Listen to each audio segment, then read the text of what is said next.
اے نبی اللہ تم کو اور مومنوں کو جو تمہارے پیرو ہیں کافی ہے۔ اے نبی مسلمانوں کو جہاد کی ترغیب دو۔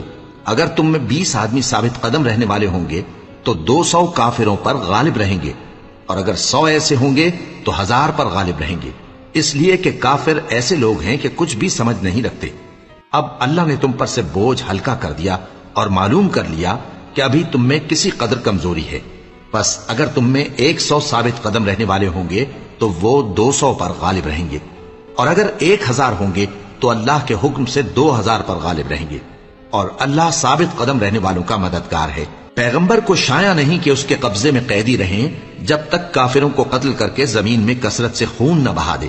تم لوگ دنیا کے مال کے طالب ہو اور اللہ آخرت کی بھلائی چاہتا ہے، اور اللہ غالب ہے، حکمت والا ہے۔ اگر اللہ کا حکم پہلے نہ ہو چکا ہوتا تو جو فدیہ تم نے لیا ہے اس کے بدلے تم پر بڑا عذاب نازل ہوتا۔